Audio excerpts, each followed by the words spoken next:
TV조선 취재 기자들이 전하는 뉴스의 중심, 보도본부 한라인, 저는 신효섭입니다.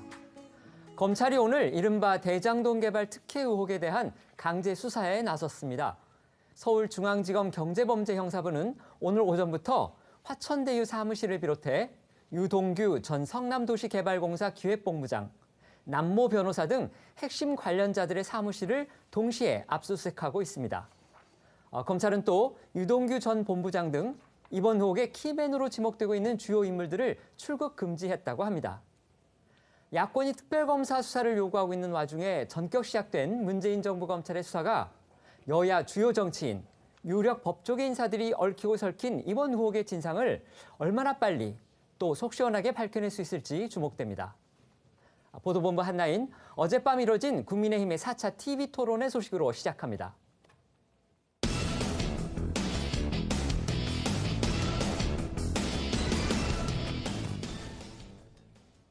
어젯밤 국민의힘 대선 주자들이 네 번째 TV 토론에서 맞붙었어요. 네, 국민의힘이 주최한 대선 경선 4차 토론회에서는 윤석열 후보와 홍준표 후보, 유승민 후보까지 2강 1중이 각각 정면 충돌했습니다. 외교안보 정책을 두고 치열한 공방을 벌이는가 하면 북핵 해법과 대북 정책 등에 관한 유력 주자들의 입장이 크게 갈린 겁니다. 그중에서도 단연 양강 구도인 윤석열 후보와 홍준표 의원 간의 신경전이 뜨거웠는데요. 화면으로 만나보시죠. 문재인 정권의 실패한 참모총장이나 이 사람들 다 데리고 와서 대북 정책을 만들었는데 대북 정책이 우리 당 성격하고는 전혀 달라요. 문재인 정권이 이기라고 합니다. 문성열이라는 말도 지금 SNS에 떠돌고 있어요. 여기 우리 후보님이 만드신 거 아니에요? 아니, 그러니까 어떤 점이 저 문재인 정권 아니 남북 간 소통을 확대한다. 판문점에 남북의 상설 사무소 설치한다. 북한 주민을 위해서 인도적 지원 사업을 계속한다. 불가역적인 비핵화 그 조치가 이루어졌을 때 그때 하는 것이죠. 홍 후보가 윤 후보를 향해서 문서결이라는 말까지 했어요. 네, 맞습니다. 홍준표 후보는 이 자신의 이 질문 기회에서 윤석열 후보의 외교안보 공약을 잔뜩 겨눴습니다. 외교안보 참모 중 일부가 현 정부 출신인 점 등을 거론을 하면서 이 대북 정책이 우리 당 성격과 다르다. 이 문재인 정권 2기 문서결이란 말도 SNS에 떠돈다 이렇게 지적을 하자 윤 후보는 이에 대해서 그건 홍 의원이 만든 말 아니냐라고 응수를 했습니다.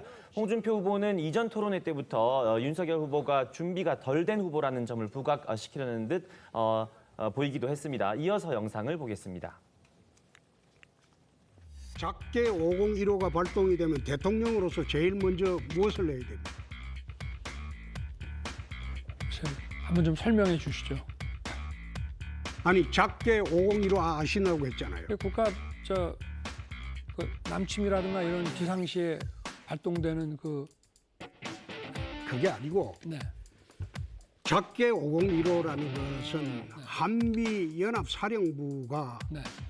전시에 네. 대북 계획입니다. 그러니까 전시. 굉장히 중요한 문제예요. 네. 남북 전력 지수라는 거 아시죠? 전력 지수요. 네. 한 말씀 좀 해주십시오. 예. 어떤 건지. 이게 재래식. 지난 토론회에서 홍 후보의 작게 5015 관련 질문에 윤 후보가 좀 당황한 듯한 모습을 보였는데 다시 한번 또 남북 전력 지수를 아느냐 이렇게 질문을 던지면서 윤 후보를 또 당혹스럽게 만든 거군요. 네, 지난 토론회에서 윤 후보가 작전 계획 501호 질문에 정확히 설명하지 못한 뒤 윤 후보 캠프는 토론회에서 국가 기밀을 말하는 것 자체가 부적절하다라고 했지만 홍준표 후보는 작게 501호는 대통령이 될 사람이라면 기본적으로 알고 있었어야 할 안보 상식이라면서 윤석열 후보의 무지나 탓하라고 계속 공격을 했었습니다. 홍 후보의 이날 질문 역시 윤 후보가 제대로 된 대답을 하지 못하는 상황을 재현하려는 의도로 보이는데요. 하지만 윤석열 후보 역시 이번엔 홍준표 의원의 약점을 들춰내며 강하게 맞붙었습니다. 화면으로 보시죠.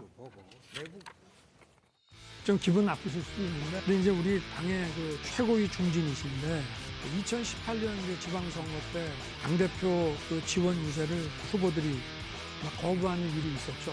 그렇습니다. 네. 지방선거에 나온 후보들이 당 대표의 지원 유세를 좀 오지 말아달라고 한 이유가 뭐라고 생각하십니까? 남북 정상회담을 제가 위장평화 회담이라고 했죠. 그 당시에 국민들의 한 80%가 비판을 했어요. 우리 당내에서도 그것을 악담을 했다, 막말을 했다. 그래서 제가 유세를 못 나갔죠. 근데 그 1년 지난 후에 그게 위장평화 회담이었다는 게 다 밝혀지지 않았습니까? 그분들이 이제 미안하다고 이렇게 얘기를 하던가요? 그럼 윤석열 후보는 그때 뭐 했습니까? 내가 그래 공경에 처하고 바른말 하고 당할 때 다 무엇하고 있었습니까? 여기 나와 있는 후보님들 다 한번 이야기해 보세요. 윤석열 후보는 지난 2018년 6.13 지방선거 당시 당대표였던 홍준표 후보가 막말 논란으로 물의를 일으켜서 자당 후보 지원 유세를 거부당한 사실을 거론하면서 지방선거 패배 책임론을 꺼내들었습니다. 이 6.13 지방선거 얘기는 지난 토론회에서도 나왔었어요. 네, 홍 의원은 지난해 25년간의 정치 행로를 돌아보면서 4번 넘어졌다. 4.27 판문점 선언을 위장평화쇼라고 언급했던 일을 꼽기도 했었습니다. 남북 정상회담을 위장평화회담이라고 했다가 국민적 지탄을 받아 지방선거에 참패해서 물러났다라고 언급하기도 했는데요. 하지만 이날 윤 후보의 공격을 받고서는 결국 1년 뒤 모두 사실로 밝혀지지 않았느냐라고 되받았습니다. 그때 윤 후보는 뭐 했느냐? 당이 곤경에 처했을 때 여기 있던 사람들은 뭐 하고 있었느냐라고 목소리를 높이기도 했습니다. 어제 국민의힘 4차 토론회 역시 윤석열, 홍준표 두 양강 후보의 기싸움이 상당히 거셌습니다. 어떻게 보셨습니까? 윤석열 전 총장이 초창기에 비해서 조금 이제 이 토론이라는 형식에 좀 익숙해진 것 같고, 본인의 얘기를 이제 조금 이제 자기 목소리로 할 수 있는 어떤 역량을 갖춰간다는 느낌을 받았는데, 그럼에도 불구하고 윤 전 총장이 아직 이 국정 전반에 대한 이해, 또 이제 본인이 무엇을 해야 되고 국민들을 설득하려면 어떤 슬로건을 제시해야 하는가, 이런 부분에 대해서는 좀 많이 부족하다는 걸 느꼈고요. 홍준표 전 대표는 아무래도 정치 경력이 참 오래된 베테랑인데다가 본인 자체가 당대표도 해봤고 경남지사도 해봤고 했기 때문에 행정, 정치, 각 영역에서 기본적으로 알고 있는 상식이나 그다음에 어떤 정치적 수순, 행정적 수순 같은 걸 워낙 잘 알고 있기 때문에 그런 부분들이 이제 이 국민들한테 좀 어필하려고 하는 것 같은데, 제가 봤을 땐 그런 정도의 경험을 갖고 있는 분이라면 더 큰 어떤 아젠다를 제시해주면 좋겠는데, 이 상대 후보, 특히 윤 전 총장을 향해서 너무 이렇게 좀 작은 부분들을 갖고 꼬투리를 잡는 듯한 그런 방식의 토론. 물론 이제 1위 후보를 공격하는 것은 2위 후보로서 당연한 일이겠지만, 좀 더 큰 틀에서 이 국민들도 공감할 만한 포인트를 잡아서 윤 전 총장하고 좀 경쟁을 하고 공격을 하고, 그러면서 본인의 어떤 경쟁력을 보여주는 측면이 부각됐으면 좋겠는데, 아직 그런 측면은 좀 제대로 나오지 못하는 것 같습니다. 네, 홍 의원은 또 이 대장동 사건으로도 윤 후보를 몰아세웠습니다. 자, 무능이라는 단어까지 있었는데 한번 들어보겠습니다. 대장동 사건이 그래 악취가 처음부터 났었는데 총장 계실 때 그 전혀 몰랐습니까? 전혀 몰랐습니다. 몰랐습니까? 그건 몰랐으면 무능한 거죠. 글쎄 무능해서 죄송합니다. 아니 죄송합니다. 네, 꼭 그런 뜻으로 부른 건 아니고. 자, 꼬리에 꼬리를 무는 대장동 의혹, 여당 토론회에서도 공방거리로 떠올랐었습니다. 이 소식은 잠시 뒤에 전해드리기로 하고요. 홍준표 후보는 이 검찰총장이었던 윤석열 후보를 향해서 몰랐느냐, 몰랐다면 무능한 거다라고 몰아세웠고, 윤 후보는 무능해서 죄송하다라고 맞받았는데, 어제 홍준표 후보는 이 JTBC와의 인터뷰를 통해서 이 대장동 의혹과 관련해 어제 오늘 문제가 아닌데 윤 후보가 검찰총장으로 있으면서 그 문제를 보고받지 못했다는 건 상식적으로 이해하기 힘들다라고 말하기도 했습니다. 유승민 후보 역시 대장동 개발 비리 의혹에 연루된 박영수 전 특검과의 친분 관계를 거론하면서 윤석열 후보를 압박했습니다. 화면으로 보시죠. 대장동 화천대유 게이트 사건에 박영수 특검이 지난번에 수산업자한테 외제차도 얻었다고 비리의 덩어리 같은데, 박영수 특검하고 중수부 계실 때 관계가 굉장히 깊었습니까? 그 당시에 여러 가지 그 현대자동차 사건을 비롯해서 그런 사건들을 했기 때문에 같이. 그리고 굉장히 개인적으로 가까운 사이시고요. 그렇습니다. 박영수 특검에 대해서 지금 비리가 나오는 데 대해서 어떻게 생각하십니까? 진행 과정을 지금 지켜보고 있습니다. 지난번에 제가 대장동 게이트 이거 연루된 판검사에 대해서 정말 썩어 빠졌다 이렇게 이야기했더니, 판검사를 욕하지 마라 그러면서 저희 돌아가신 아버지하고 저희 형 이야기를 하고 또 윤 후보 캠프에서 제 딸 이야기를 하던데 가족은 좀 건드리지 맙시다. 아니 다른 사람도 다 가족이 있는 사람입니다. 아니 진짜 제가 윤 후보님 부인하고 장모 예? 그 수많은 비리가 나도 제가 말 한마디 안 했습니다. 벌써 이렇게 얘기하시네요. 아니요. 진짜 이야기해 볼까요? 하세요. 예? 질문 시간 아니 얼마 안 그 왜 남았습니다. 가족을 그렇게 건드리고 그럽니까? 윤석열 후보하고 유승민 후보가 가족을 두고서도 충돌을 했군요. 네, 지난 토론회에서 유승민 의원이 대장동 연루 판검사들은 다 썩었다, 청소해야 한다는 취지로 말하자 찬스를 이용해서 이 윤석열 후보는 부적절하다고 비판을 하면서 법조인 출신의 유승민 후보의 부친 그리고 형을 언급했었습니다. 때문에 이번 토론회에서 가족을 건드리지 말자며 불만을 드러낸 건데요. 이미 공약, 표절 논란 등으로 한 차례 맞붙었던 두 후보가 가족 문제로 또다시 대립한 겁니다. 유승민 후보가 나는 윤 후보 부인과 장모 비리 의혹이 나도 한마디도 안 했다라고 말하자 벌써 얘기한 것 아니냐. 그럼 진짜 얘기 한번 해볼까요? 라면서 서로 불편한 기색을 드러냈습니다. 네, 유승민 후보는 윤 후보의 청약 통장 발언 논란을 의식한 듯한 질문을 던지기도 했습니다. 맞습니다. 지난 2차 토론회 때 주택 청약 통장 직접 만들어 본 적 있느냐 이렇게 유승민 후보가 질문을 하니까 윤석열 후보가 저는 집이 없어서 만들어보지 못했다. 좀 핵심과는 동떨어진 답을 하면서 논란을 빚었거든요. 네, 이에 유승민 후보가 윤 후보를 겨냥해서 입만 열면 실수다. 단순한 말실수가 아닌 평소 준비가 안 돼 있는 분이라고 비판하기도 했었는데요. 어제 토론회 모습도 보겠습니다. 전월세 계약 해보셨습니까? 해봤습니다만은 제가 직접 복덕방에 가지는 않았습니다. 아니 그럼 누가 합니까? 집사람이 하고. 그래 결혼하고 난 다음에 네네네. 전월세 계약을 네네. 해보셨는데 네네. 부인이 하셨다. 네네. 네, 어제 토론회에선 2강으로 올라선 홍준표 후보에게 앞선 토론회 때보다 더 많은 질문과 공세가 쏟아졌습니다. 하태경 후보는 홍 후보의 국민연금 무이자 대출 공약을 황당한 공약이라고 비판했고요. 원희룡 후보 역시 홍 후보의 핵 무장론을 강하게 비판했습니다. 화면으로 보시죠.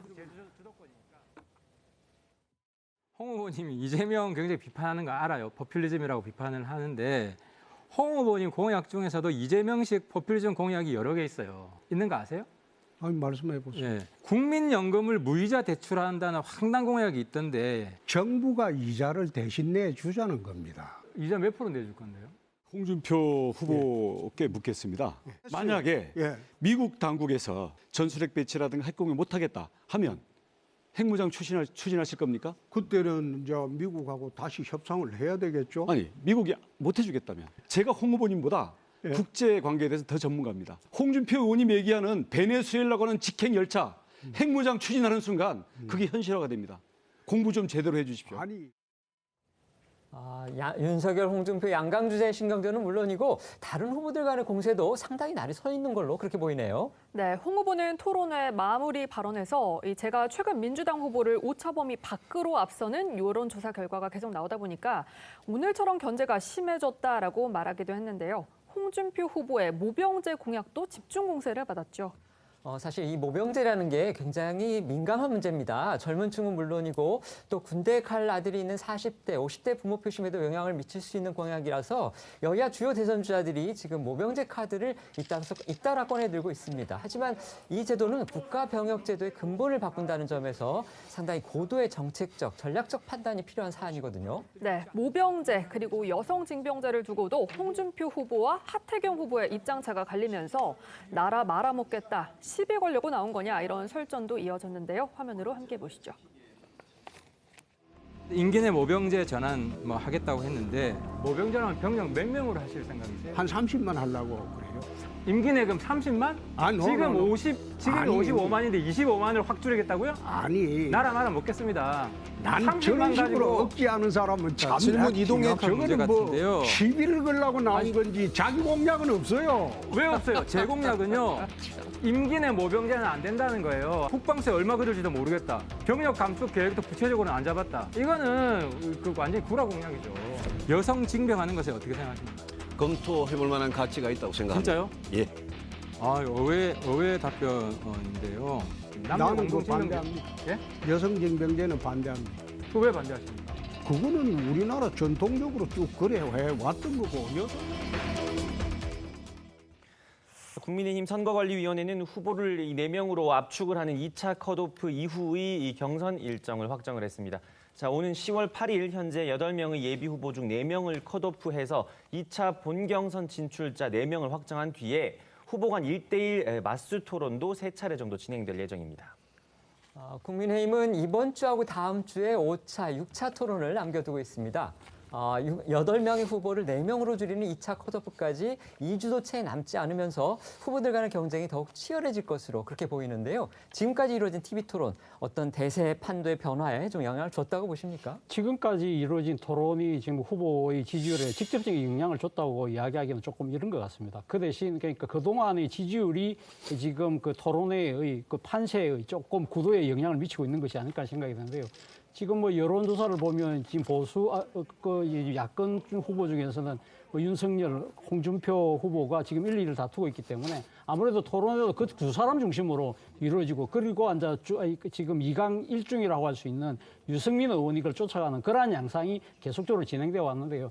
저는 앞으로 이 토론회가 지금 진행되면서 이 토론을 보고 상당히 판세는 흔들리실 가능성은 충분히 있다는 생각이 듭니다. 지금 당장 윤석열 후보 같은 경우는 초반에는 상당히 준비 부족 이런 식으로 많이 그러니까 지금 공세를 받는 측면이 있었습니다만 뭐 본인의 이야기처럼 때리면 때릴수록 강해진다는 본인의 말처럼 지금 토론을 진행하면 진행할수록 나름대로 상당히 좀 능수능란한 그런 모습들을 보여주고 있거든요. 그런 측면들이 상당히 좀 플러스가 될 수도 있겠다는 생각이 들지만 그러나 지금 윤석열 후보가 가지고 있는 나름대로의 비전, 대안 이런 부분들은 제시는 좀 부족하고 방어에서 이 대치는 그런 부분들은 상당히 좀 어필이 되지만 과연 윤석열 후보가 갖고 있는 독자적인 콘텐츠가 뭔가에 대한 의문은 계속 생기는 것 같고요. 그리고 또 홍준표 후보 같은 경우는 뭐 잘 아시다시피 사이다식 발언 또 정치적 순발력 이런 것 때문에 상당히 나름대로 상당히 지켜보는 이 지금 시청자들이 재미가 있어요. 재미가 있는데 문제는 이번에 상당히 타겟이 됐던 부분이 그동안에 해왔던 말과 많이 다른 모습을 보이고 있다. 이런 부분들이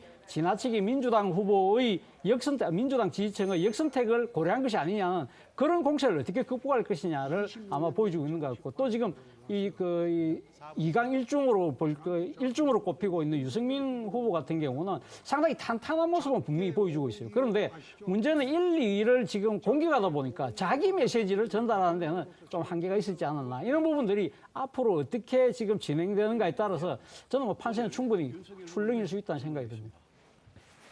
앞서 보셨듯이 국민의힘 토론회에서 후보들끼리 치열한 설전을 벌였는데요. 민주당 역시 어제 토론회에서 날선 말들이 오갔죠. 네, 어제 벌어진 민주당 토론회에서는요. 당내 선두주자인 이재명 후보를 향한 집중 견제가 쏟아졌습니다. 야권에서 대장동 의혹 공세를 받고 있는 이 후보는요. 민주당 링 안에서도 같은 이슈로 집중 공세를 받았는데요. 대장동 논란에 대한 포문은 박용진 후보가 열었습니다. 직접 영상으로 보시죠. 대장동 사건과 관련해서 그 썩은 앞치가 진동을 하고요. 정관계 로비, 부패 아수라장이라고 저는 생각을 합니다. 불법 관련들 싹 다 잡아들여야 되는 것 아니냐 이런 생각을 하고 있습니다. 저도 큰 충격을 받고 있고요. 문자 그대로 복마전 같은 느낌이 들었습니다. 저는 여야 불문, 정관계 불문, 법조 불문, 언론 불문 싹 다 잡아들여야 된다. 발본색원하자는 말씀에는 우리 이재명 후보님도 네, 전적으로 동의하죠. 서민 주거 안정과 공익성은 좀 증발되어 버린 거 아닌가라고 하는 아쉬움이 있어요. 대장동을 설계하고 주도할 수 없다고 말씀을 여러 차례 하셨는데 어떤 공공성을 확보를 하셨는지. 영상을 보니까 박용진 후보하고 이낙연 후보가 이재명 후보를 협공하는 그런 분위기로 보입니다. 네, 맞습니다. 이번 토론회에서는 이 대장동 의혹을 둘러싸고 각 후보들의 이 전선이 나뉘었다. 이 점을 주목해 볼 만합니다. 자, 보셨다시피 이낙연 후보 그리고 박용진 후보는 진상규명을 위한 철저한 수사를 촉구를 하고 있습니다. 특히 토론 전부터 이 합동수사본부 설치를 주장했던 이 후보는 이번 토론에서도 이 합수본의 필요성을 강조를 하면서 이재명 후보를 압박했는데 이 부분도 들어보겠습니다. 빨리 수사를 하는 것이 당으로서나 우리 정권 재창출을 위해서 필요하다고 생각하는데 저는 그래서 합동수사본부를 꾸려서 더 체계적이고 종합적인 수사를 하는 것이 좋겠다 이런 요구를 했거든요. 우리 이 후보 생각은 어떻습니까? 저는 뭐 당연히 빨리 확인해서 경위들이 명명백백하게 드러나면 좋겠다는 생각이고요. 제가 그때 당시에 MB 정권에 포위되고 박근혜 정권에 포위돼서 제가 광화문에서 단식 농성까지 했기 때문에 제가 뭔가 문제가 있었으면 제가 답변할 시간을 좀 주세요. 아니 경찰 취조하는 것도 아닌데 그런 식으로 저도 답을 하겠습니다. 또 제가 보니까 우리 이낙연 후보님, 추미애 후보님 대답에 전혀 답을 안 하시던데요. 시간이 다 지나서 못하나요? 합동수사본부 구성안에 대한 찬반을 여쭙습니다. 저는 합동수사본부를 하든지 뭘 하든지 최대한 빨리 해라 이런 입장이고요.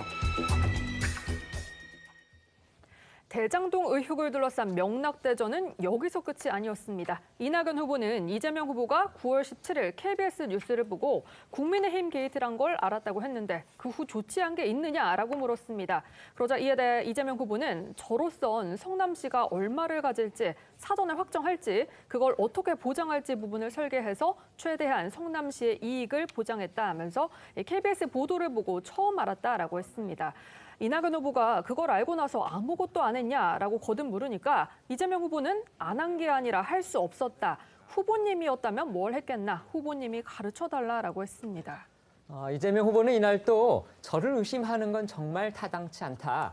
국민의힘에 책임을 물어달라 이런 얘기도 했습니다. 결국 자신은 아무 문제가 없다는 주장이겠죠. 네, 맞습니다. 토론회가 진행될수록 대장동 의혹 공세가 가열되자 급기야 이재명 후보는 자신에 대해서 옹호하는 입장을 취해온 추미애 후보에게 도움을 청하는 듯한 모습도 보였습니다. 추 후보를 향해서 나를 의심하는 사람들도 있고 우리 안에도 나를 공격하는 사람들이 많은데 거기에 대한 의견 여쭤보고 싶다라고 물었는데요. 이에 추 후보는 국민의힘 게이트라는 것이 하나 둘씩 드러나고 있다. 이재명 후보 측근에 측근이 연루돼 있다는 뉴스가 있지만 그 인연은 사실 확인을 해보니 10여 년 전으로 거슬러 올라가더라면서 그건 수사할 사안이지 정쟁할 사안이 아니라며 이 후보를 감쌌습니다. 그러면서 추 후보는 이낙연 후보를 겨냥해서 야당의 논리로 공격하고 있다며 직접 공세에 나섰습니다. 영상으로 보시죠. 어느 라디오 방송에 나오셔서 대장동에 대해서 나도 들은 게 많다. 지금은 극도로 말을 아끼고 있다. 코끼리 전체가 언젠가 그려지겠지 이렇게 말씀하셨어요. 네. 이것이 만약 여전히 이재명 후보나 또 그 측근을 의심하는 것인지 속 시원하게 군불 떼지 마시고 말씀 한번 해주시길 바라고요. 네, 예를 들면 이렇습니다. 곽상도 의원의 아들이 50억 원의 퇴직금을 받았는데 이 받은 사람은 나왔는데 준 사람은 누구인지 준 이유가 무엇인지 등등 아직도 밝혀져야 할 게 많이 있죠. 그런 것들이 다 밝혀져야 한다는 취지로 이해해 주시기 바랍니다. 애초에 후보께서는 국민의힘과 콩짝이 되셔서 이재명 게이트로 몰아가려는 시도가 있었습니다. 더군다나 캠프에서는 MB에 비유하기도 했고요. 내부 총질 하지 말라는 말씀을 늘 하시는데 왜 추 후보님은 저한테 내부 총질을 그렇게 많이 하십니까? 자, 이처럼 추미애 후보와 이재명 후보는 이 의혹에 대해서 국민의힘 게이트라고 규정을 하고 화살을 당 밖으로 돌리고 있고요. 이 박용진 후보와 이낙연 후보는 이재명 후보를 겨냥을 하고 있는데 여야 간이 아닌 이 당 내부에서도 이 대장동 의혹을 둘러싼 거센 충돌이 당분간 계속될 것으로 보입니다. 보셨던 것처럼 대장동 의혹에 관해서는 민주당 후보들 간의 전선 형성도 뚜렷해지는 그런 양상입니다. 어제 토론 어떻게 보셨습니까? 저는 당초 좀 토론에 좀 싱거울 거라고 봤어요. 왜냐하면 지금 이 경선 지금 거의 판세가 상당히 한쪽으로 기울고 있잖아요. 그렇다고 한다면 뭐 큰 이렇게 뭐 공방이 오갈까 생각했는데 생각보다 상당히 뜨거웠던 이유는 결국 아마 지금 대장동 개발 의혹의 그 폭발성 때문이 아닐겠습니까? 그런 측면에서 본다고 한다면 이낙연 후보 입장에서는 상당히 지금 반전의 계기를 마련하는 부분에 있어서 대장동 개발 의혹과 관련된 이재명 지사와의 관계 이 부분에 대해서 뭔가 지금 실마리를 잡아야 되는데 그렇다고 해서 100% 지금 이걸 갖고 공격하기도 조금 찜찜한 상황이에요. 왜냐하면 지금 이재명 후보와 관련된 직접적 연결고리는 아직까지 드러나지 않고 있다. 그리고 특히 국민의힘 곽상도 의원 아들의 50억 퇴직금 사건이 터지면서 일종의 공수 전환이 됨으로써 사실 뭐 지금 이낙연 후보 입장에서는 상당히 좀 애매한 입장이긴 하죠. 그렇기 때문에 어제는 약간 공격 포인트를 바꾼 것 같아요. 지금 이 이재명 후보의 캐치프레이즈가 이재명은 합니다잖아요. 그런데 그 합니다가 방향성이 틀렸다. 이런 식으로 그러니까 추진력은 좋지만 결국 대장동 개발 같은 경우에 설계를 잘못해서 누구에게 이익을 줬느냐. 그렇다고 한다면 이재명의 그 합니다의 능력에 대한 이 지금 실체가 뭔가 잘못된 것이 아닐까라는 그런 오해적 공격을 했던 것 같고요. 이재명 후보 입장에서는 상당히 이낙연 후보의 공격 자체가 상당히 섭섭한 것이죠. 본인 스스로가 지금 국민의힘 게이트라고 이야기하고 있는데 왜 지금 이 지금 민주당 인사가 이런 이야기를 할 수 있을까에 대한 섭섭함을 이야기를 함으로써 지지층들에게 이낙연 후보가 상당히 자신의 정치적인 이 그 득실을 위해서 너무 지나치게 정략적으로 공격하는 것이 아닐까라는 걸 부각시키는 그런 측면들이 상당히 대비가 되는데요. 앞으로도 이러한 구도는 계속 갈 것 같아요. 그러니까 이재명 후보는 이 대장동 개발 의혹을 아마 토건 세력들의 불로소득을 척결하기 위한 계획으로 몰아갈 것 같고 아마 이낙연 후보는 이재명 후보를 둘러싸고 있는 여러 가지 의혹들이 불안한 후보다. 그렇게 본선에서는 안전한 후보가 가야 된다는 그러한 식의 프레임을 갖고 계속적으로 두 양측이 충돌하지 않을까 생각이 듭니다. 네, 계속해서 경기도 성남시 대장동 개발 사업 특혜 의혹 이야기 짚어보겠습니다. 우선 준비한 영상 보고 오시겠습니다.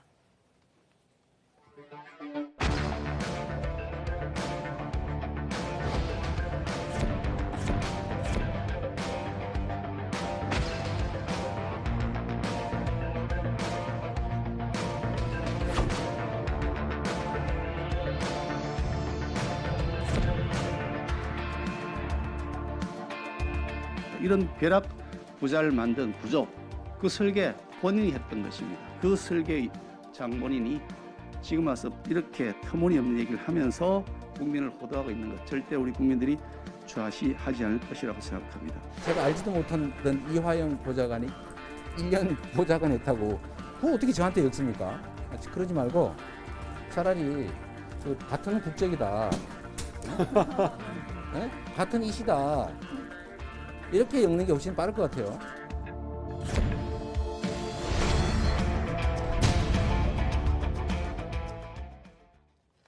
대장동 개발 사업 특혜 의혹 수사를 본격화한 검찰이 오늘 화천대유하고 또 화천대유의 자회사인 천화동인 사무실을 압수수색했다고 앞서 소개해드렸어요. 네, 사무실을 비롯해서 대장동 사업 관련 인물로 지목된 유동규 전 성남도시개발공사 기획본부장의 사무실, 그리고 천화동인 4호 대표인 남모 변호사의 사무실 등도 동시다발적으로 압수수색을 진행한 것으로 알려졌습니다. 앞서 검찰은 천화동인 5호 실소유주도 참고인 신분으로 소환 조사했고요. 유동규 전 본부장 등 관련자들에게도 출국 금지 조치를 취했다고 알려졌습니다. 수사에 관련된 이야기는 잠시 뒤에 자세히 더 짚어드리겠습니다.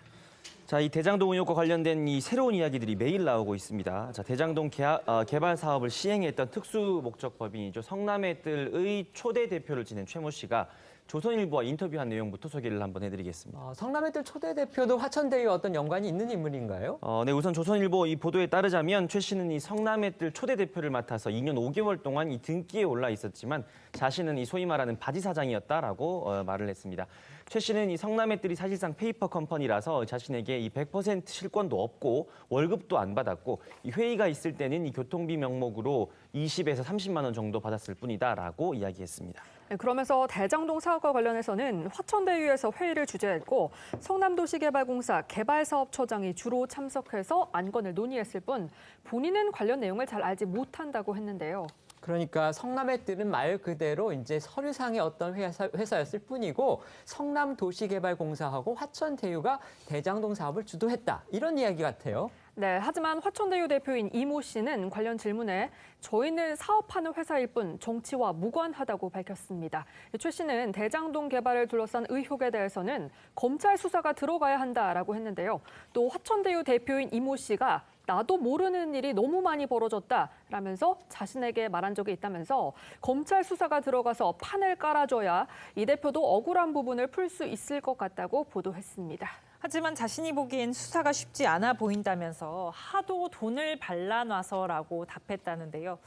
그는 이 상황이 무섭다, 차원이 다른 게임이다라고 전했습니다. 또 다른 성남의뜰 관계자는요, 한국경제신문과의 인터뷰에서 대장동 개발 사업에 문제가 있는 줄 처음엔 전혀 몰랐다. 이번에 언론 보도를 보고 나서야 당시 뭔가 이상한 낌새가 있었다는 걸 알게 됐다라고 말했습니다. 자, 이 관계자의 말을 조금 더 살펴보면요. 이 개발 사업에는 이 인허가는 물론 이 매입 등의 과정에서 이 적지 않은 리스크가 있어서 사업 초창기에 화천대유 대표 등이 걱정이 많았던 걸로 안다라고 얘기를 했습니다.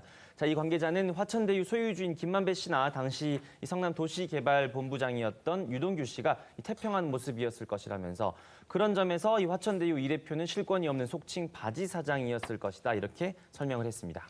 어제 저희 TV조선 뉴스에서도 관계자의 증언이 담긴 단독 보도가 있었죠.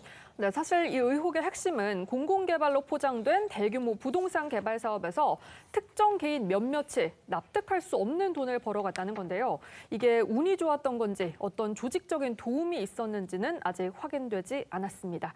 분명한 사실은 당시 성남시장이 이재명 후보였었고 이 후보와 가까운 사람들이 이 사업에 관여한 정황이 있다는 겁니다.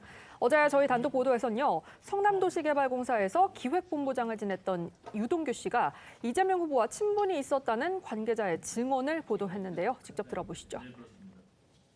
사장이라고 하면서 과실이 엄청 있죠. 이재명 시장이 보낸 사람이다 해가지고 내로 황제처럼 네, 민간의 과도한 초과이익을 막을 안전장치가 필요하다는 제안을 거부했다는 증언도 있었는데 유동규 전 본부장은 부인했다고 전해지고 있습니다. 이런 가운데 성남 지역 시민단체도 어제 국민의힘 당사에서 기자회견을 열고 유 전 본부장 등 이재명 패밀리 4인방으로 지목해서 특검과 국정조사가 필요하다고 주장했습니다.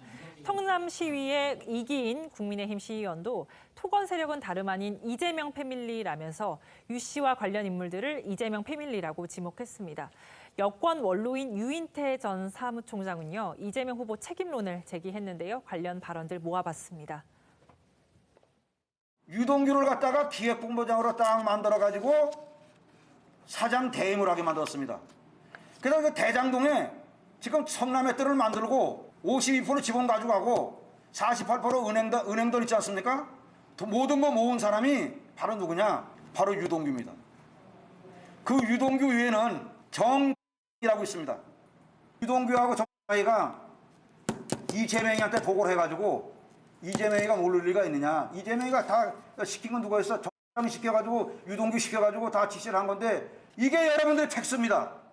근데 유동규 씨가 핵심 고리이고 만약에 나중에 수익 배분에서 유동규 씨가 뭐 참여했거나 그랬다면 그건 문제가 되는 거죠. 그렇죠. 그 예. 뭐 저 이재명 지사가 뭐 본인은 난 이론 한 장 먹은 게 드러나면 뭐 사퇴하겠다고 했고 본인이 자기는 거기로부터 한 푼 안 받았다 하더라도 예. 뭐 사람을 잘못 쓴 이제 책임에서는 자유로울 수가 없겠죠. 앞서 들으신 성남시정감시연대 이윤희 상임대표의 기자회견 발언은 어디까지나 아직은 확인되지 않은 이 대표 개인의 주장이라는 점을 다시 한번 말씀드리겠습니다. 네, 이런 주장에 대해서 이재명 캠프 관계자가 해명을 내놨습니다. 자, 말도 안 되는 일방적인 주장일 뿐이고 전혀 문제가 발생하지 않았고 오히려 5,503억 원을 이 공공이익으로 환수한 사안인데 뭘 문제 삼겠다는 것인지 모르겠다라고 했다고 이 세계일보 보도가 나왔습니다. 또 이재명 캠프 측 대변인인 송평수 변호사와 수행실장을 맡고 있는 김남국 더불어민주당 의원은 각각 라디오 프로그램 인터뷰를 통해서 유동규 전 본부장 관련 의혹과 이화영 전 의원의 보좌관 출신 관련 의혹에 대한 입장을 밝혔는데 이 부분도 들어보겠습니다. 유동규 전 본부장 역할 캠프에서는 어떻게 보고 계세요?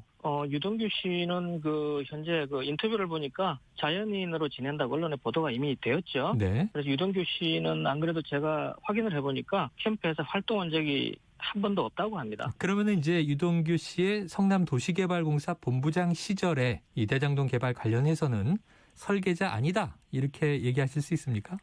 아직은 저는 구체적인 내용을 잘 모르겠어요. 왜냐하면은 모든 정책이라는 것이 뚝 잘라서 이거는 이거다, 저거는 저거다 이렇게 하기는 어렵잖아요. 네네. 전체가 하나의 과정에 있는 건데 그거는 전체적으로 봐야 된다 이렇게 봅니다. 지금 이화영 전 의원의 보좌관이 보좌관으로 근무를 했다라고 하는 그 임기 시작 2004년도는 이재명 지사가 정치를 시작하지도 않았을 시점이고 지금 문제가 된 성남의 뜰이 만들어진 것은 2015년입니다. 그렇기 때문에 지금 이화영 전 지사의 보좌관이 지금 이재명 지사와 가까운 사람이다라고 하는 것은 좀 터무니없는 이야기이고요. 언론에는 굉장한 또 측근인 것처럼 일찍부터 아는 그런 어떤 측근인 것처럼 보도가 되고 있지만 실제 이화영 전 의원이 이재명 지사를 돕기 시작한 것은 이재명 지사가 경기도지사로 왔을 그 시점부터이기 때문에 이 대장동 개발이 있었던 성남시장 시절과는 또 사실 무관한 관계입니다.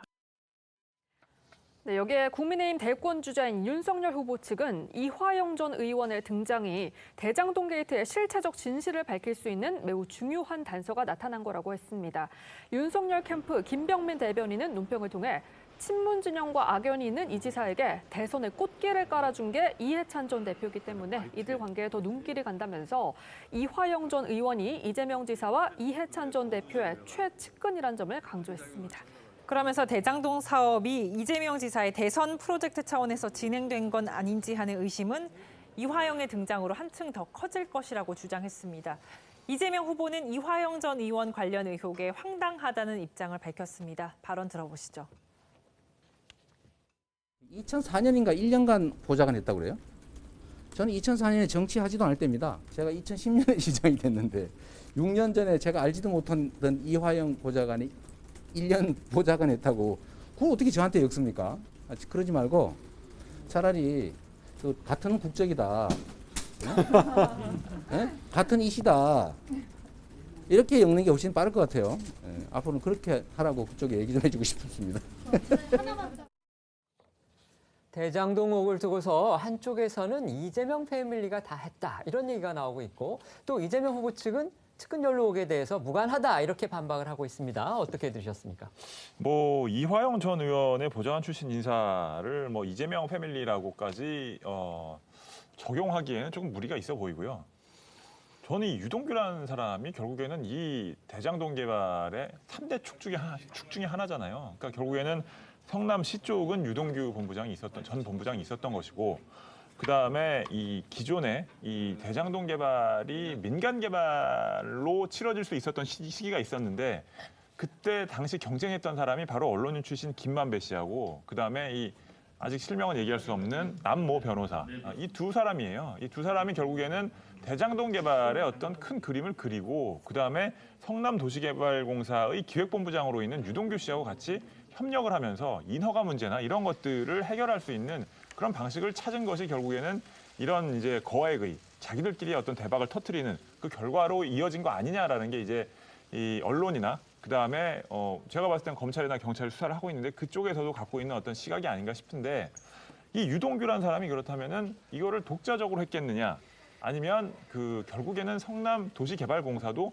성남시의 산하 기관이고 그다음에 지금 여러 언론 보도를 통해서 보면 성남도시개발공사에서도 이 대장동 개발 관련해서는 유동규 씨가 직접적으로 전권을 갖고 거의 정권을 갖고 했다라는 이제 증언들이 나오고 있기 때문에 심지어 내부에 반발이 있었는데도 그렇기 때문에 이 유동규와 이재명 당시 성남시장과의 관계가 어떤 것이었나를 밝히는 게 굉장히 중요하겠죠. 근데 유인태 전 국회 사무총장도 말씀하셨던 것처럼 유동규 씨가 만약에 뭐 배임이라든지 여러 가지 지금 논란이 되고 있는 그런 혐의들이 뭔가 이제 경찰이나 검찰의 수사에서 뭐 확인이 된다면 그 부분에 있어서는 이재명 지사가 최소한 당시 성남시장으로서 산하기관의 간부가 뭔가 법적 문제를 일으킨 거니까 이 부분에 있어서는 뭐 최소한 도의적 책임은 갖는 부분이라고 봐야 될 것 같고요. 근데 이제 그 이상으로 이재명 지사 측이 당시 성남시장으로 있으면서 이 대장동 개발과 관련해서 뭔가 심각한 유착이 있었느냐. 지금 이와 관련된 어떤 근거들은 나오지는 않고 있는 상태예요. 그래서 이 부분은 지금 과도하게 추측할 필요는 없지만 최소한 이재명 지사가 계속 주장하고 있는 모범적인 공영 개발의 사례인가 이 부분은 이 7명이 수천억의 돈을 가져가는 이 화천대유 쪽 사람들의 어떤 돈잔치를 보면서 이미 심각한 박탈감을 느끼는 국민들이 이것을 모범적인 공영개발 사례라고 보기는 어려운 상황이 됐고요. 그다음에 유동규라는 사람이 수사에서 어떤 혐의가 인정되느냐, 뭐 무죄가 되면 뭐 무죄가 되는 대로 만약에 유죄가 된다, 뭐 심각한 혐의가 제기가 되면 그 부분에 있어서는 이재명 지사도 책임을 피할 수는 없어 보인다는 말씀입니다. 네, 국민의힘 대권주자인 원희룡 후보도 오늘 한 라디오 인터뷰에서 대장동 개발 특혜 의혹에 대해서 이재명 지사의 대선 플랜과 관련해 정치 자금 조성을 의도한 것이라고 본다라고 말했는데 이 발언 들어보겠습니다. 제가 제주도지사를 해봐서 아는데 개입하려고 마음 먹으면요 자기 비서실장 시켜서 얼마든지 이거 규정에 직접적으로 안 부닥치면서 할 수 있습니다. 거기다가 만약에 제가 제주도에 부동산 개발을 하는 제주개발공사 토지개발공사가 있다가 쳐봐요. 예. 거기 사장 제가 임명합니다. 예. 그리고 거기 본부장 사장에다 측근이고 따로 커넥션이 돼 있을 수 있어요. 그다음 여기에다가 들어가는 업자들 우리 비서실 통해 가지고 다 연결되는 사람입니다. 지사님 손에 피 묻히지 않고 예. 그 손 거치지 않고 아, 제가 내가 돈 만질 찔러드리겠습니다라는 제안이 내가 들어왔다고요. 돈 만질 필요가 없고 제가 거기에 뭐 무슨 문제되는 무슨 예. 협약서에 등장할 필요는 없겠죠. 필요가 없다. 그러니까 이것은 예를 들어서 내가 정치 자금을 만들려면 네. 내가 집에다 이걸 쌓아놓을 필요가 없거든. 내 통장에 들어올 필요가 없죠. 그런 제안을 받으셨는데 다 뿌리치셨어요. 아 그럼요. 원희룡 후보의 저 발언은 물론 뭐 원 후보가 제주도 지사를 경험한 사람으로서 개인적인 의견이긴 합니다. 하지만 어쨌든지 간에 제주도지사, 경기도지사 어쨌든 지방자치단체장이거든요. 그래서 행정을 해본 사람의 경험에서 나온 얘기이기 때문에 또 그거를 아무 일도 아니다 이렇게 가볍게 치부하기에는 또 무게가 좀 달라지거든요. 그렇죠. 어떻게 저도 뭐 생각하세요? 얼핏 들었을 때는 왜 우리 말을 많이 하죠. 내가 해봐서 아는데 뭐 그러면서 이게 본인의 경험을 일반적인 하나의 뭐 원칙처럼 하는 것에 있어서는 분명히 오류가 있을 수 있죠. 그렇지만 이 지금 원희룡 지사가 말한 것처럼 사실 여기까지 같은 이 지금 광역단체장의 처지에 있었잖아요. 똑같은 시기에. 그리고 특히 또 이 제주도도 사실 경기도처럼 개발 사업이 상당히 많잖아요. 네, 그러니까 네. 비슷한 형태의 개발이 많이 지금 진행되고 있거나 뭐 앞으로 계획되고 있는 걸로 제가 알고 있는데 아마 그렇기 때문에 지금 이 원희룡 전 지사의 이 이야기 자체는 왜 이재명 지사와 관련된 대장동 개발 의혹과 관련된 직접적 연결고리가 안 나오느냐에 대한 나름대로의 이유를 설명한 건데 나는 좀 듣기에는 설득력이 있어요. 그렇기 때문에 저는 향후 이 부분에 대해서 결국은 지금 이 제3자가 지금 주동이 돼서 하는 수사를 통해서 밝혀질 수밖에 없는데 앞서 우리 최승현 의원 말씀하신 것처럼 결국 지금 핵심 연결고리는 유동규 전 성남도시개발공사 기획본부장이었다는 거 아닙니까? 뭐 지금 뭐 보도에 의하면 그분이 상당히 많은 권한을 가지고 또 뭐 전행까지 했다는 보도도 지금 나오고 있는데 이 부분에 있어서 과연 이 지금 당시 이 성남시장이었던 이재명 후보와의 관계가 어떻게 나오느냐 이 부분이 진짜 이 원희룡 지사의 말처럼 상당히 그런 식의 유착 관계가 있다고 한다면 그거야말로 지금 이제 또 사건이 완전히 바뀌는 거지만 그러나 과연 수사를 통해서 이것을 밝혀낼 수 있을지 아니면 그것이 또 허위일지도 아직 장담할 수 없는 상황이기 때문에 어쨌든 유동규라는 이 인물에 대해서 뭐 지금 출국 금지 조치가 지금 내려졌다고 하니까 빠른 시일 내에 수사가 이루어져야 된다는 생각이 듭니다. 네, 이처럼 대장동 개발 의혹엔 정관계 그리고 법조계 거물들이 줄줄이 연루돼 있는 상황이죠. 때문에 마지막 화살이 어디로 향할지 가늠하기 힘들 정도가 됐는데요. 그런데 이번 의혹이 이 정도의 파장을 낳을지 의혹을 최초 보도한 기자 역시 생각하지 못했다고 합니다. 그러니까 최초 보도를 한 기자도 대장동 의혹의 전모라든지 또 향후의 어떤 파장에 대해서는 미처 가늠을 하지 못했다는 그런 의미예요. 네, 그렇습니다. 애초 화천대유에 대한 의혹 제기는 경기경제신문이라는 매체에서 처음 나왔는데요. 담당 기자가 오늘 한 라디오에 출연해서 현 상황에 대한 자신의 입장을 밝혔습니다. 들어보시죠. 이 하천대유가 이렇게 많은 법조인들하고 정치인들이 엮이고 설켰다는 거 자체를 처음에는 몰랐습니다. 근데 예. 기사가 나가고 중앙 언론들이 관심을 갖고 하다 보니까 예. 이렇게까지 커질 줄은 처음에 생각을 못했습니다. 이게 도대체 시장이라면은 그 사업을 설계한 시장이라면 도대체 이런 것을 모를 리 없다. 어느 쪽으로 판단하세요? 당연히 저희가 개인적으로 제 집을 하나 직접 짓는다 해도 예. 그 건설업자를 선정을 합니다. 그렇다고 알아서 당신이 지어줘 하는 것보다도 통상적인 저희 모든 분들은 그래도 설계도 만들어서 올 거고 자재는 어떤 거로 쓸 것이다. 또 어떤 일꾼들이 일을 할 겁니다라고 다 같이 상의하고 오케이를 해줘야지 가능하다고 봅니다. 그래서 모르셨다고 하는 것 자체는 상당히 모순이고 직무유기 아닌가 하는 그런 생각을 하고 있습니다. 그 언론 인터뷰 내용을 보면 결국 화천대유 의혹을 처음 보도한 기자 본인은 이재명 후보와의 연관성, 그러니까 이 사업과 뭔가 이재명 후보가 관련성이 있을 거다 이렇게 지금 의심을 하고 있는 것으로 보입니다. 네, 맞습니다. 이 박종명 대표 기자는 또 이 제보의 신빙성에 대해서도 신뢰할 만한 첨부 자료가 있다라고 하면서 아시는 분이 제대로 된 팩트를 가지고 제보하고 있다고 생각한다라고 주장을 하기도 했는데 화천대유 의혹의 최초 보도를 한 기자의 주장을 조금 더 들어보겠습니다. 이런 주장 자체가 회계장부라거나 혹은 뭐 근거자를 바탕으로 받으신 겁니까? 아니면 그 제보하신 분이 어떤 명확한 근거가 있어서 말씀하신 것 같은 건가요? 처음에는 과연 어디서 나오는 제본가 여러 가지 고민을 많이 해갖고 의구점도 저도 가져봤지만은 또 거기에 신뢰할 수 있는 또 자료 그것도 같이 한두 개 첨부시켜 줘 갖고 이거는 100%면은 아시는 분이 제대로 된 팩트 갖고 제보하고 있거나라고 생각을 들은 거죠.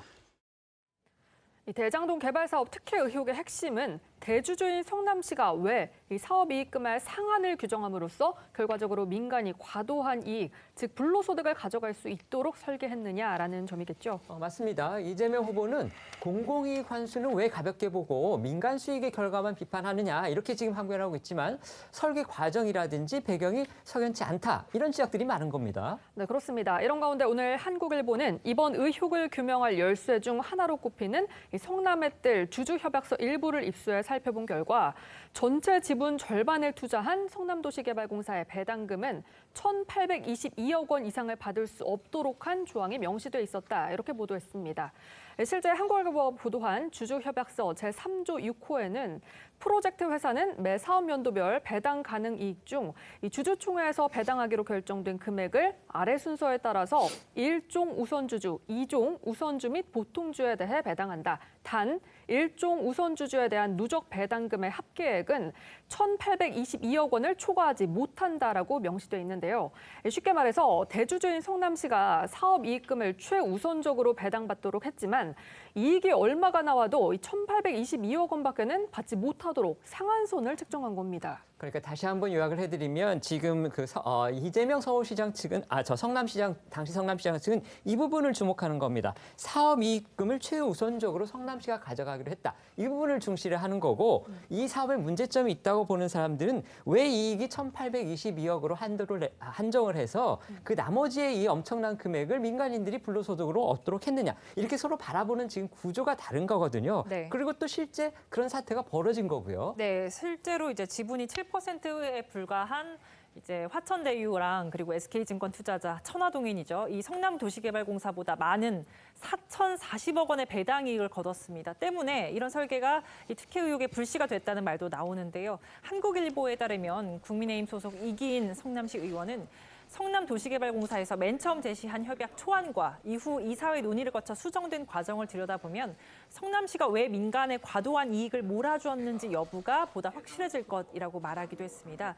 관련해서 대장동이 지역구인 국민의힘 김은혜 의원 목소리도 준비했습니다. 성남도시개발공사 이익에 캡을 씌워서 민간에 무한대의 수익을 보장했습니다. 공공인, 주인이 차린 잔치상을 손님인 민간이 싹쓸이해간 겁니다. 이걸 민주당은 당군 일의 최대 치적이자 롤모델로 삼아야 한다고 말씀하시고 계십니다. 그렇게 홍보하실 일에 왜 그렇게 증인 출석은 못하게 막으시고 경기도와 성남시는 자료를 전면 거부하는 겁니까? 국민들은 묻습니다. 기가 막힌 이 투기판의 수천억 특혜는 누가 먹었습니까? 김은혜 의원의 말처럼 지금 경기도와 성남시가 자료 제출 거부를 하고 있어서 대체 왜 이러는지 뭔가 신속하게 진상을 규명하고 싶다. 이렇게 지금 이재명 후보 측에서도 말을 하고 있는데 정작 현실은 그렇게 안 되고 있다. 이런 지적들이 많이 있거든요. 이거 어떻게 봐야 될까요?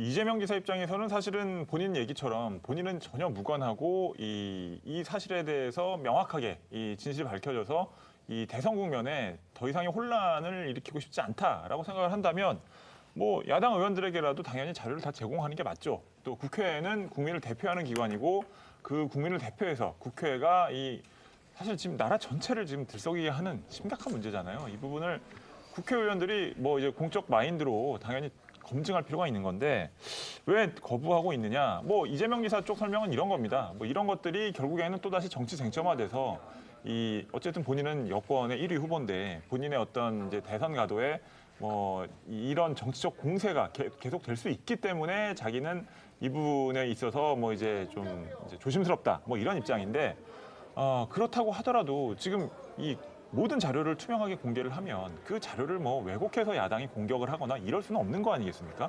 그러니까 그런 자료들을 공개를 해서 본인이 떳떳하다면 이 국민들의 의구심을 깨끗하게 풀어주면 되는 거거든요. 근데 이제 이렇게 뭐 검찰이나 경찰이 강제 수사를 들어가서 뭐 압수수색을 한다든지 그다음에 뭐 이제 뭐 유동규 본부장 같은 경우에는 전 본부장 같은 경우에는 출국 금지까지 됐지만 이런 강제 수사를 통해서 이제 이 자료들이 입수가 되긴 하겠지만 이 본인들이 자발적인 어떤 이제 제출을 통해서 나오는 이제 자료를 통해서 사실이 밝혀지면 훨씬 더 깨끗하고 국민들도 이해가 쉬울 텐데 그런 부분을 이제 계속 거부를 하고 있는 것은 스스로 약간 뭔가 떳떳하지 못한 부분이 있다는 것을 어떤 암시하는, 그러니까 국민들 입장에서는 그렇게 받아들여질 수 의심을 있는, 갖게 만드는 그렇죠. 거죠. 그런 부분이 좀 있을 수밖에 없는 부분이죠. 그래서 저는 이재명 지사가 또 그 경기도가 또 그 당시 성남시가 이 부분에 있어서는 좀 전향적으로 나가서 아예 이 조기에 이런 논란을 종식시키는 방안을 찾는 것도 괜찮을 것 같습니다. 자, 화천대유 최대 주주죠. 김만배 씨를 둘러싼 자금 흐름에도 이 수상한 대목이 하나둘씩 늘어나고 있는 모양새입니다. 자, 동아일보 보도입니다. 김 씨의 횡령 및 배임 의혹을 조사하고 있는 경찰은 김 씨가 회사 계좌에서 수십 차례 거액을 인출한 것에 대해서 이 묘지 이장과 임차인 등에 대한 합의금이라고 진술한 것이 사실인지를 확인하고 있다. 이런 보도가 나왔습니다. 김 씨가 인출한 금액이 400억 원이 넘는 액수예요. 네, 맞습니다. 김 씨는 지난해까지 장기 대여금 명목으로 화천대유에서 473억 원을 빌렸습니다. 경찰은 사업 추진을 위한 자금이었다면 이 정상적으로 비용 처리를 하면 되는데 지속적으로 현금을 인출하는 등 흐름에 수상한 대목이 있다고 보고 김 씨에게 추가로 소명 자료를 제출해달라고 요구한 상황입니다. 앞서 경찰 조사에 출석할 당시의 김 씨 주장을 들어보겠습니다. 지난해 집중적으로 현금을 인출하셨다는 얘기도 있는데 혹시 이 부분은 좀 그 총선이랑 맞물려서 그런 일 없습니다. 기사를 쓰는 건 뭐 기사를 쓰시는 분의 자유 아니겠습니까? 근데 책임도 지셔야 되겠죠. 저는 이제 현재 가지고 있는 건 없고 운영비로 쓰였습니다. 계좌에 다 나와 있고요. 이제 바로 정리할 겁니다. 화천대유 측은 어제 입장문을 통해서도 해명을 내놨습니다. 묘지 280개, 임차인 100여 명 등 토지 수용 절차로 해결할 수 없는 경우가 많았다. 성남의 뜰 혹은 화천대유가 직접 문제를 해결할 수 없어서 대표이사 또는 김 씨가 회사에서 돈을 빌려 이를 해결한 부분이 있다라고 주장을 한 겁니다. 하지만 화천대유 측의 이 같은 주장은 이 신빙성을 의심받고 있습니다. 동아일보에 따르면요, 한 개발업체 관계자는 사업기간 단축을 위해서 돈으로 임의로 합의금을 지급했다고 하더라도 수십억 원에 이르는 거액이 필요했을진 의문이라고 말했고요. 다른 개발업체 관계자도 2007년경 묘지 360개를 이장하는 데 쓴 합의금은 8억 원 정도였다라고 주장을 했습니다. 여기에 김 씨는 토지 보상 절차가 마무리된 2019년 이후에도 회사 계좌에서 현금을 인출했던 것으로 전해졌습니다. 대장동 개발 사업 시행사인 성남애들은요, 2016년 6월과 7월 두 차례에 걸쳐 분묘 개장 공고를 냈고 2018년 촬영된 위성 지도를 보면 사업 부지 대부분에서 개발이 시작돼 묘지는 거의 사라진 상태였다고도 하는데요. 때문에 묘지 이장과 합의금 지급 절차가 완료된 것으로 보이는 2019년 이후 김 씨가 어떤 목적으로 회사 자금을 인출했는지를 두고 계속해서 의문이 제기되는 상황입니다. 자, 이런 가운데 이 화천대유 최대 주주인 김만배 씨의 누나가 지난 2019년 윤석열 후보 부친의 단독주택을 매입한 사실이 알려져서 또 다른 파장을 낳고 있습니다. 윤 후보 측은 의혹이 제기되자 매수자가 김 씨인 줄은 몰랐다 이렇게 얘기를 했지만 여당은 물론이고 야당 대선 주자들까지 지금 문제 삼고 있어요.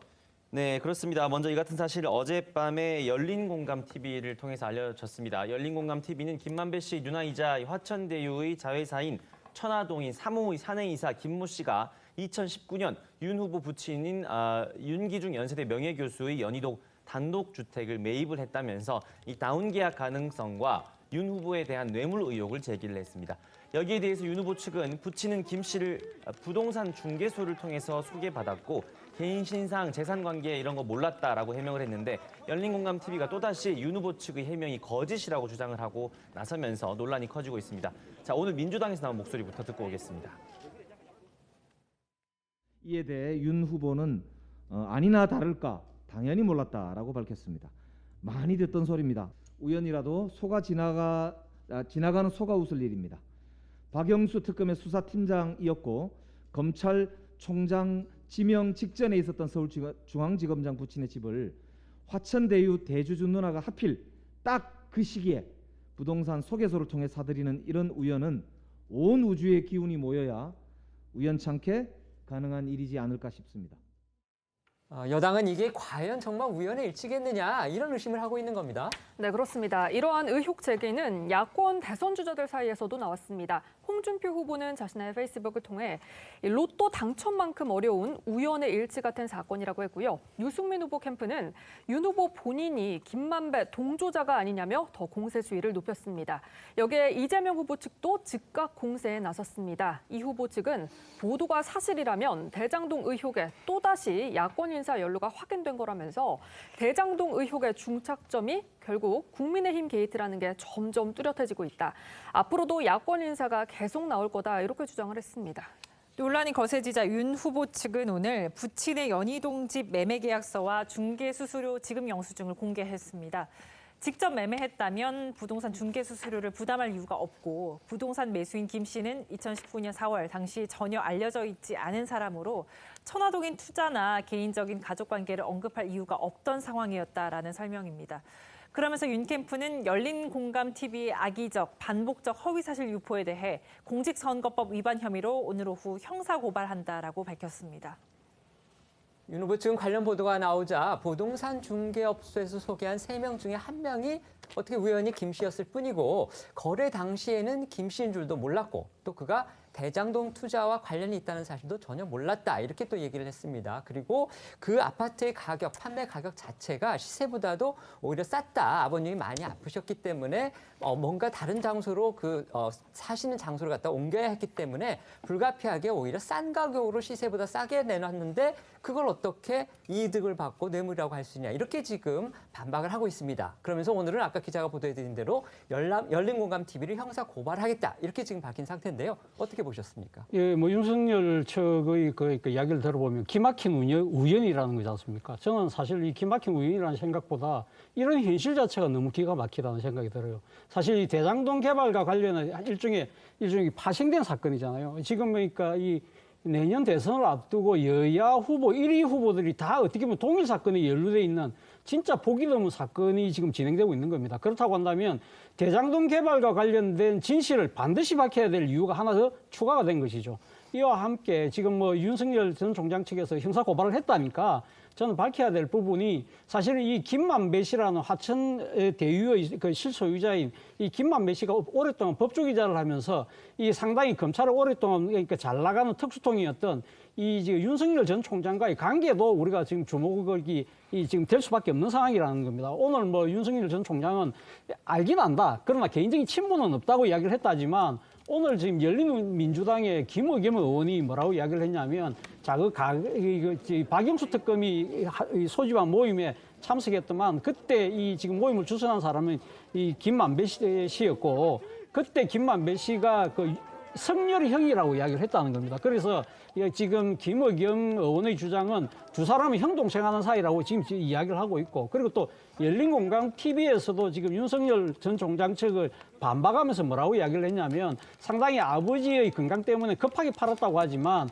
아버지가 옮겨가는 새로 산 아파트를 등기부등본을 보면 이 사실 이 기존의 주택을 팔기 전에 잔금까지 다 치렀다. 그렇다고 한다면 그렇게 급매를 할 이유가 있었겠느냐는 이야기를 또 하고 있거든요. 그렇다고 한다면 이왕 지금 윤석열 전 총장 측에서 고발을 해놓은 만큼 이 수사를 통해서 저는 진실이 명명백백하게 가려지는 것이 향후 내년 대선에서 국민들 선택을 하는 데 있어서도 상당한 좋은 하나의 지침이 되지 않을까 생각이 듭니다. 차 교수님께서 지금 방금 일부 말씀을 해주시긴 했습니다. 열린공감TV가 왜 윤석열 후보 측의 반박이 근거가 없다고 다시 반박을 했느냐를 일부 말씀을 해주셨는데 제가 아까 말씀을 해드렸기 때문에 좀 더 보충 설명을 해드리면요. 아까 말씀해 주셨듯이 이제 이미 그 옮겨갈 아파트를 갖다 사놓고 나서 잔금까지 다 주고 새 이사갈 아파트를 샀다는 점 그 점하고 그다음에 또 다른 거 하나는 연희동 근방 부동산 10곳의 금매를 내놨다. 이렇게 지금 윤석열 후보 측에 해명을 했지만 열린공감TV 측이 취재를 해본 결과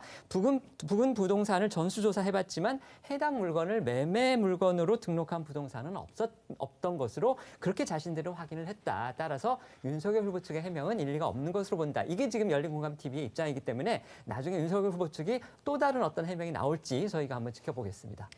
네, 부친 주택 매입 논란에 강경 대응에 나선 윤 후보는 이재명 후보를 향한 비판의 수위도 높이고 있습니다. 오늘 윤 후보는 자신의 페이스북을 통해서 이 지사는 국민의힘 게이트라고 역공을 펼치면서 정작 특검 주장은 거부하고 있다면서 본인이 설계했고 최대 치적이라고 자랑까지 해놓고서 잘못된 건 모두 다른 사람 문제라고 하면서 왜 특검 주장에 동의하지 않는 건가, 앞뒤가 맞지 않는다라고 했습니다. 이어 민주당을 향해서도 특검을 거부하는 건 모순이라고 지적하기도 했는데요. 이런 가운데 오늘 여당 내에서는 특검 불가피론이 등장해 주목이 되고 있습니다. 누구의 주장인지 직접 들어보시죠. 지금 국민 입장에서 바라보면 기존의 수사기관인 경찰이나 검찰 등이 그렇게 뭐 수사가 일사천리로 되는 것 같지도 않고, 그러니까 이제 특검 얘기가 나오고 믿을 수 없다 뭐 이런 얘기가 나오는데, 이제 저희 당에서는 지도부에서는 이제 특검을 또 국정조사를 받지 못하겠다, 기존의 경찰이나 검찰 수사로 하겠다 이렇게 대응을 하고 있지 않습니까? 예. 뭐 저 개인적인 의견은 좀 생각을 좀 달리합니다. 지금 진 교수님 말씀하셨더나, 아니 이거는 아무리 경찰 검찰이 한다고 해도 종국적으로 특검을 안 갈 수가 없잖아요. 그러니까 이상민 의원이 개인 의견임을 전제로 하고 특검이 불가피하다, 이렇게 여당 내에서 주장을 하고 나선 거군요. 네, 뭐 어쨌든 간에 검찰은 본격적으로 수사의 속도를 높이는 모습은 보여주고는 있습니다. 그렇습니다. 앞서 전해드린 대로 지금 핵심 관계자들을 출국 금지했고 또 관련 있는 사무실들을 전방위적으로 압수수색에 나선 겁니다. 네, 맞습니다. 이 대장동 개발 특혜 의혹 사건 전담 수사팀을 꾸린 서울중앙지검 오늘 오전 경기도 성남에 있는 화천대유 사무실과 관계사인 천화동인 사무실, 또 성남도시개발공사 사무실 등에 대해서 동시다발적인 압수수색에 착수를 했습니다. 전담 수사팀을 꾸리자마자 전격적인 압수수색에 나선 건데, 검찰은 특히 이 사업 인허가 관련 서류와 화천대유 등의 자금 운용 자료를 확보 중인 것으로 전해지고 있습니다. 수사팀은 조만간 유 전 본부장 등을 불러서 사업자 선정 경위와 또 수익 구조 설계 과정 등을 확인할 계획으로 알려져 있습니다. 이처럼 대장동 개발 의혹 전반을 수사하는 전남 수사팀은요, 김태훈 서울중앙지검 4차장 검사 지휘 아래 경제범죄형사부와 공공수사 2부, 반부패 강력수사협력부, 파견검사 등 검사 16명과 대검 회계분석수사관 등이 포함됐습니다. 검찰은 적법 절차에 따라 공정하고 철저한 수사를 통해 신속히 실체적 진실을 규명하겠다면서 혐의가 확인된 관련자에 대해서는 엄정하게 사법 처리할 방침이라고 밝혔습니다. 경찰에 이어서 검찰이 이렇게 수사에 나선 거는 어떻게 보면은 진상 규명을 위해서는 당연한 수순일 수도 있습니다. 하지만 문제는 지금 야당이 검찰을 믿지 못하겠다면서 특검 도입을 주장하고 있는 그런 상황에서 검찰이 전격적으로 수사에 나섰다는 거거든요. 이거 앞으로 어떻게 전개가 될까요?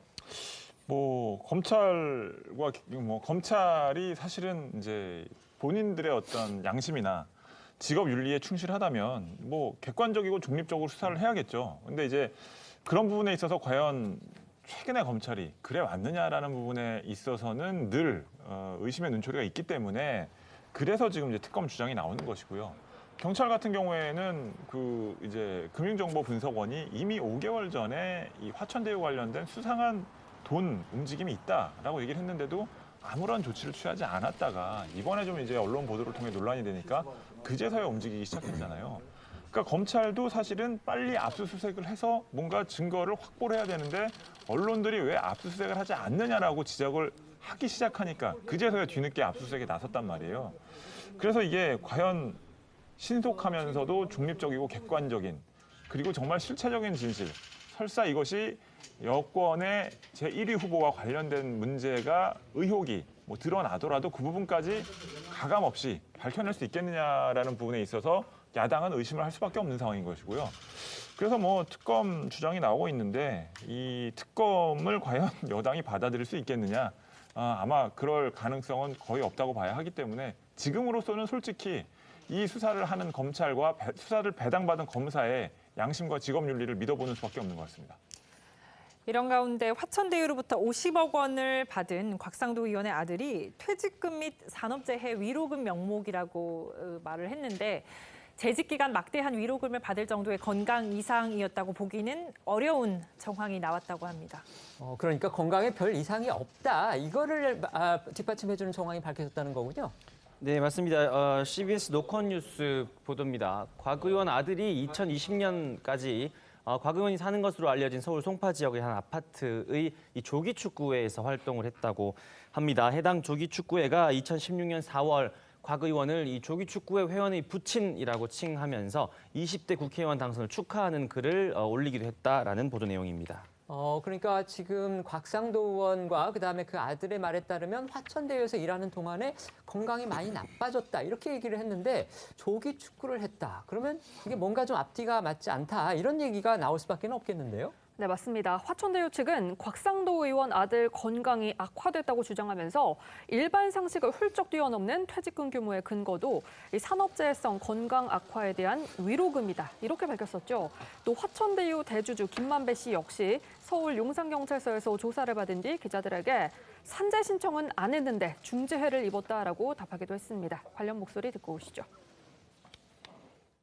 곽상도 의원 아들은 산재 신청한 적이 없다고 하는데 산재 위로금 확실합니까? 산재 신청을 안 했는데 중재를 입었어요. 그런데 본인이 그건 개인 프라이버시기 때문에 나중에 필요하면 본인이 제출할 것으로 보이는데 그 당시에 저희 회사에서 판단했을 때 중재라고 판단을 했어요.